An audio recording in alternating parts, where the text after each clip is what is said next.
السلام علیکم ورحمۃ اللہ تعالی وبرکاتہ۔ مرکز اہل سنت جامعہ رضویہ منظر اسلام کے یوٹیوب چینل ہم سبق درس نظامی میں آپ کا خیر مقدم ہے۔ پیارے بچوں، آپ میں سے جنہوں نے اب تک ہمارے چینل کو سبسکرائب نہیں کیا ہے وہ ضرور سبسکرائب کر لیں اور اپنے ساتھیوں سے بھی شیئر کریں اور بیل آئیکن بھی ٹچ کر دیں تاکہ ہر اپلوڈ کی نوٹیفیکیشن آپ تک پہنچ سکے، اور اپنے ساتھیوں سے بھی شیئر کریں اور بات پسند آئے تو لائک بھی کریں۔ اب آپ کو جامعہ رضویہ منظر اسلام کے ایک اہم اور ماہر استاذ حضرت مفتی محمد قمر صاحب آپ حضرات کے روبرو ہوں گے۔ وہ آپ کو تلخیص المفتاح جو بلاغت کی ایک مشہور ترین کتاب ہے وہ پڑھائیں گے۔ آپ حضرات ان سے غور سے سنیں اور اپنی کتاب کو یاد کریں۔ بسم اللہ الرحمن الرحیم ویفید فی الجمیع براء التخصیص اہتماما بالمقدم۔ ماقول میں آپ نے یہ جانا کہ جس کا درجہ مؤخر کرنا ہو اگر ہم اس کو مقدم کر دیں تو یہ تقدیم تخصیص کا فائدہ دیتی ہے۔ ہم مصنف علیہ الرحمہ ایک اور مسئلہ بیان فرماتے ہیں کہ جس کا درجہ مؤخر کرنا ہو اس کو اگر ہم مقدم کر دیں وہ تخصیص کا فائدہ تو دیتی ہی ہے، لیکن تخصیص کے علاوہ ایک اور چیز کا فائدہ دیتی ہے، وہ چیز ہے اہتمام۔ یعنی کہ جس کو ہم نے مقدم کر دیا، درجہ کیا تھا مؤخر ہونے کا، تو اب اس کے اہتمام شان پر دلالت کرے گا۔ یہ تقدم اس کے اہتمام شان پر دلالت کرے گا۔ یہی وجہ ہے کہ جناب والا بسم اللہ میں اس کا متعلق جو ہم محذوف مانتے ہیں وہ کہاں مانتے ہیں، پہلے یا بعد میں؟ مقدر جو مانا جاتا ہے وہ بعد میں۔ کیا مانا جاتا ہے؟ بسم اللہ اقرأ مثلا یا بسم اللہ اشرع، اس لیے کہ مقام تسمیہ میں اللہ رب العزت کے نام کے اہتمام کو ظاہر کرنا ہے، اس لیے کہ اللہ رب العزت کا نام اہتمام کا حامل ہے۔ تو مقام تسمیہ میں جناب والا اہتمام کس کو ہے؟ اللہ رب العزت کے نام کو حاصل ہے۔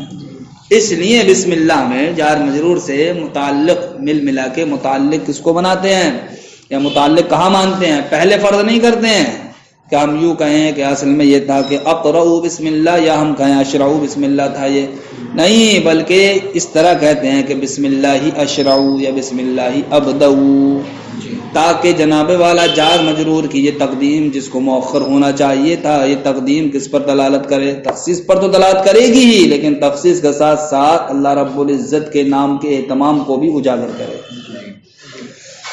وَيُفِيدُ فِي الْجَمِيعِ بَرَاءَ تخصیص مذکورہ تمام صورتوں میں، یعنی کہ جس کا درجہ مؤخر کرنا ہو اس کو اگر ہم مقدم کر دیں تو وہ جناب والا تخصیص کے علاوہ اہتمام کا بھی فائدہ دیتی ہے۔ بالمقدمی اس کا تعلق اس سے یفیدو سے ہے، یعنی کہ مؤخر ہونے والی چیز کو مقدم کر دینا، تو یہ تقدیم مذکورہ تمام صورتوں میں تخصیص کے علاوہ اہتمام کا بھی فائدہ دیتی ہے۔ وَلِهَذَا اسی وجہ سے يُقَدَّرُ فِي بسم اللہ، بسم اللہ میں جناب والا فعل کو مقدر کہاں مانا جاتا ہے؟ مؤخراً، بسم اللہ کے بعد مانا جاتا ہے، نہ کہ بسم اللہ سے پہلے، تاکہ بسم اللہ کو پہلے لانا اور فعل کو مؤخر بعد میں ماننا یہ تقدیم اہتمام کو بتائے۔ وَأُورِدَ اقْرَأْ بِاسْمِ رَبِّكَ، اب ایک اعتراض وارد ہوتا ہے، اعتراض یہ ہے جناب والا کہ بسم اللہ میں آپ نے فعل کو مقدر کہاں مانا؟ آخر میں۔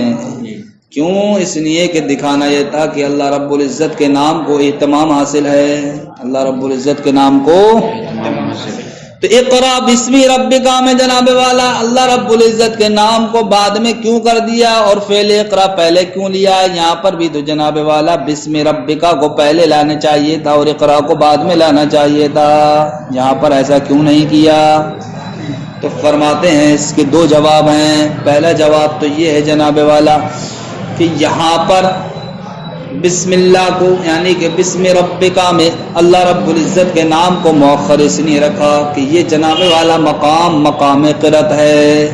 کیا ہے یہ؟ مقام قرت ہے۔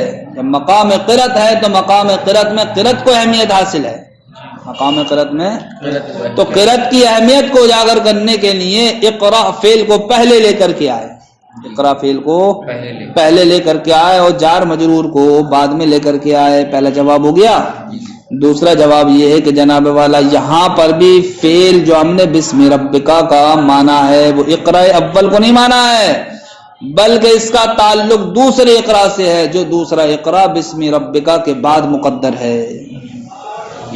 اور پہلا والا اقرا پھر کائے کے معنی میں ہوگا؟ تو پہلے والا اقرا ایجاد کے معنی میں ہے، اوجد کے معنی میں ہے،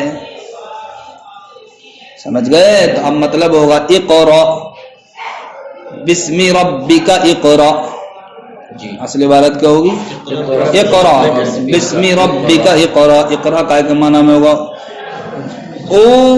اوجد کے معنی میں ہوگا، مطلب ہوگا کہ قرأت کو آپ ایجاد کیجئے، پھر آگے پڑھایا گا بسم ربک اقرا، اپنے رب کے نام سے پڑھیے۔ دو جواب ہو گئے۔ تو پہلا جواب کیا تھا؟ پہلا جواب یہ ہے کہ یہاں پر اس میں جلالت کو مؤخر اس لیے کیا کہ یہ مقام قرأت ہے، اس لیے یہاں پر قرأت کی اہمیت کو اجاگر کرنا ہے، فعل اقرا پہلے لیا ہے۔ دوسرا جواب یہ ہے کہ یہاں پر بھی اس میں جلالت کو مقدم کیا گیا ہے، اللہ کے نام کو مقدم کیا گیا ہے بئی صورت کے اس کا تعلق اقرا مذکور سے نہیں ہے، بلکہ اس اقرا سے ہے جو یہاں پر معذوف ہے، اور وہ کیا ہے؟ بسم ربکا کے بعد ہے، لہذا اب جار مجرور کو تقدم حاصل ہو گیا یا نہیں ہو گیا؟ وَأُورِدَ اقرا بسم ربکا، اقرا بسم ربکا کو لے کر کے اعتراض وارد ہوا، وَأُجِیبَ اسی کا جواب دیا گیا بِأَنَّ الْأَحَمَّ فِيهِ الْقِرَاءَةُ، اس مقام پر قرأت کیا اہم ہے، اس لیے فعل کو کیا کر دیا؟ مقدم کر دیا۔ وَبِأَنَّهُ مُتَعَلِّقٌ بِإِقْرَاءِ الثَّانِي، یا جناب والا جواب یہ ہے کہ بسم ربک یہ متعلق ہے اقراء ثانی سے، ومعنی الاول پہلے والے اقراء کا معنی کیا ہوگا؟ تو کہتے ہیں اوجد القراءۃ، اس کا معنی ہوا قرأت کو ایجاد کیجئے، بات ختم ہو گئی۔ وتقدیم بعض معمولات وتقدیم بعض معمولاته على بعض لأن اصله التقدیم ولا مقتضی للعدول عنه کالفاعل والمفعول الاول فی نحو اعطیت زیدا درہما۔ یہاں سے جناب والا یہ بتاتے ہیں کہ فعل کے بعض معمولات کو دوسرے بعض معمولات پر کیا کر دیتے ہیں؟ مقدم کر دیتے ہیں۔ مثلا فعل کا معمول فاعل بھی ہے، فعل کا معمول مفعول بھی ہے، اب فعل کو فاعل کو مفعول پر مقدم کر دیتے ہیں، لیکن معمول ہونے کی حیثیت سے تو جناب والا جس طریقے سے فاعل معمول ہے فعل کا، اسی طریقے سے مفعول معمول ہے فعل کا، لیکن آپ دیکھیں ترتیب میں کہ فاعل پہلے ہے اور مفعول کیا بعد میں، تو یہاں پر فعل کے ایک معمول کو دوسرے معمول پر مقدم کیا یا نہیں کیا؟ تو یہ تقدیم کس لیے ہوتی ہے؟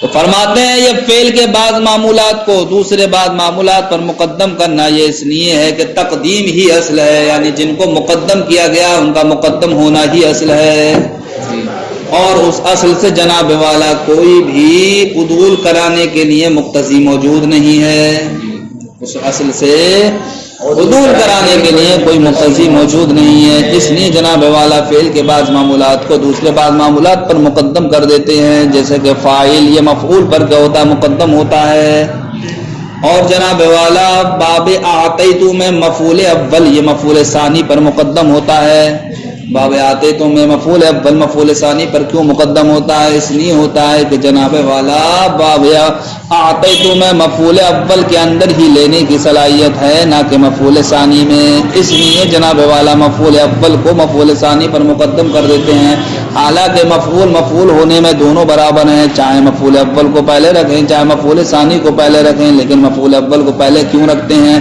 اس لیے رکھتے ہیں کہ جناب والا اس کے اندر لینے کی صلاحیت ہے نہ کہ درہم کے اندر۔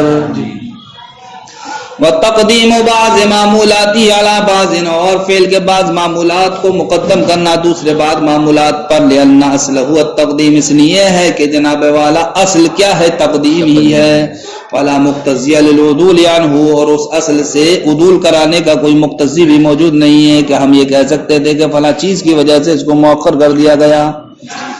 کالفاعل جیسا کہ فاعل فی نحو ضرب زید عمرا، ضرب زید عمرا میں کہ زید یہ بھی کیا ہے؟ ضربہ کا معمول ہے، اور عمر یہ بھی ضربہ کا معمول ہے، لیکن فاعل زید کیا ہے؟ عمر پر مقدم ہے، والمفعول الاول فی نحو اعطیت زیدا درہما، اور اعطیت زیدا درہما جیسی مثالوں میں مفعول اول کو کیا کر دیتے ہیں؟ مقدم کر دیتے ہیں۔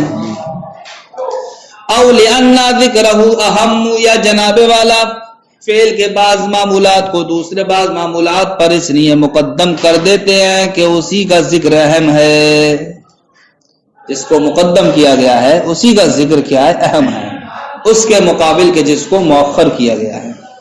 مثلا کوئی خارجی ہے، اس کے ظلم و ستم سے قوم بہت پریشان ہے، کسی کی بھی چوری کر لیتا ہے، کسی پر بھی حملہ کر دیتا ہے، سمجھے؟ نہ عورتوں کی عزت اس سے محفوظ ہے، نہ گھر محفوظ ہیں، لوگ بہت تنگ آ گئے ہیں، ہر ٹائم ان کی زبان پہ دعا یہی رہتی ہے فلاں خارجی مر جائے، فلاں خارجی مر جائے، مر جائے۔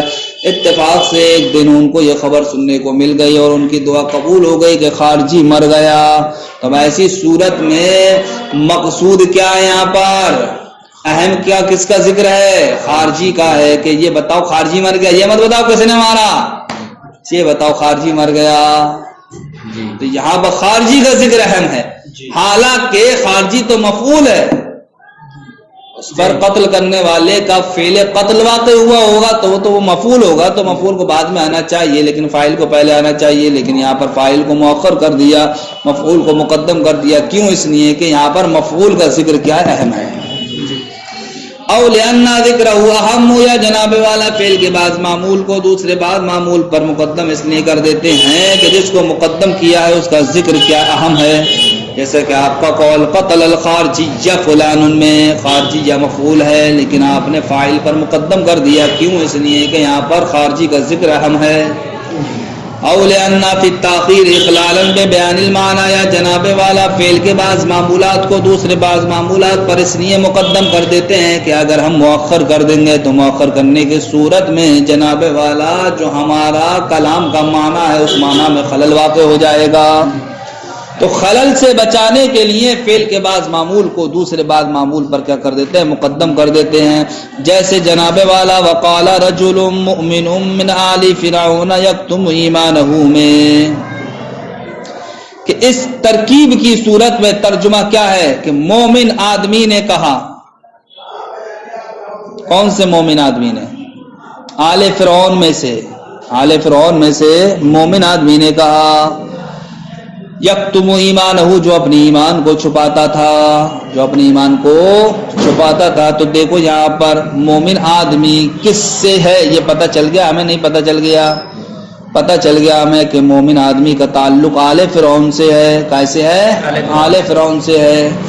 لیکن آپ یہ کہہ سکتے ہیں کہ من آل فرعون جار مجرور ہے، اس کو تو فعل سے مؤخر ہونا چاہیے، یکتم کے بعد ہونا چاہیے۔ چلو ہم تمہاری بات مان لیں، من آل فرعون کو بعد میں رکھ دے رہے ہیں۔ اب پڑھ لیں ہم وقال رجل یکتم، وقال رجل مؤمن یکتم ایمانہ من آل فرعون۔ تو اب ترجمہ کیا کرو گے تم؟ مومن مرد نے کہا جو اپنی ایمان کو آل فرعون سے چھپاتا تھا۔ اب بتاؤ، ہم سوال کریں گے کہ وہ مومن مرد کون ہے، اس کا تعلق کس سے ہے بھائی؟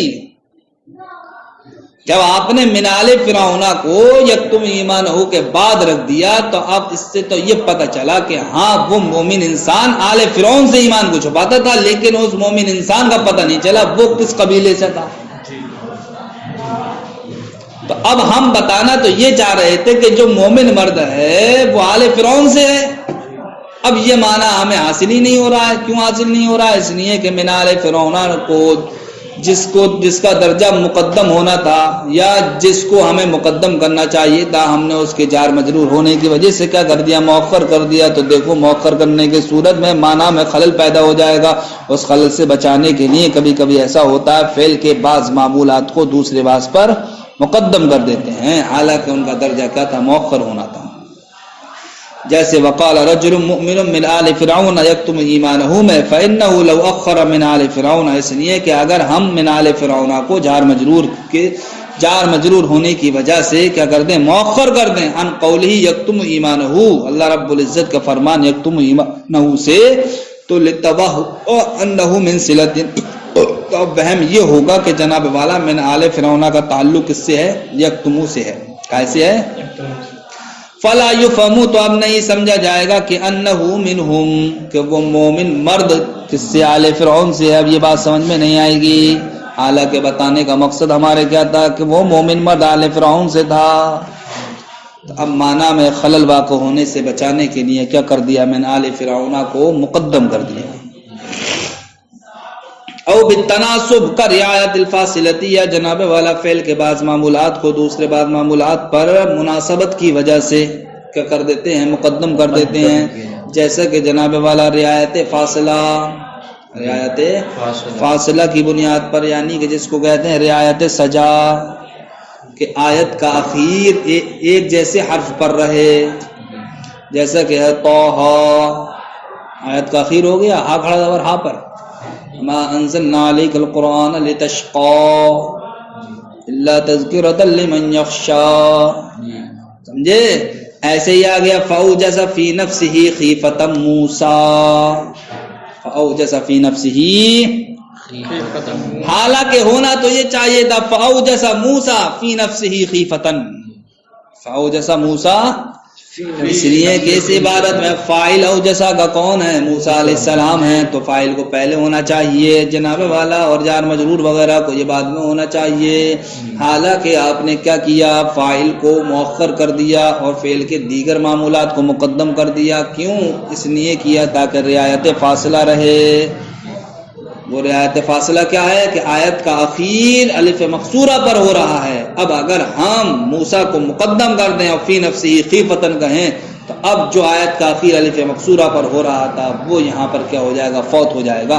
اب مناسبت کی وجہ سے رعایت سجا کی بنیاد پر یہاں پر کیا کر دیا گیا؟ موسیٰ کو مؤخر کر دیا، اگرچہ موسیٰ کیا ہے؟ فاعل ہے، سمجھ گئے؟ تو کبھی کبھی فعل کے بعض معمولات کو دوسرے بعض معمولات پر مقدم کر دیتے ہیں، کیوں؟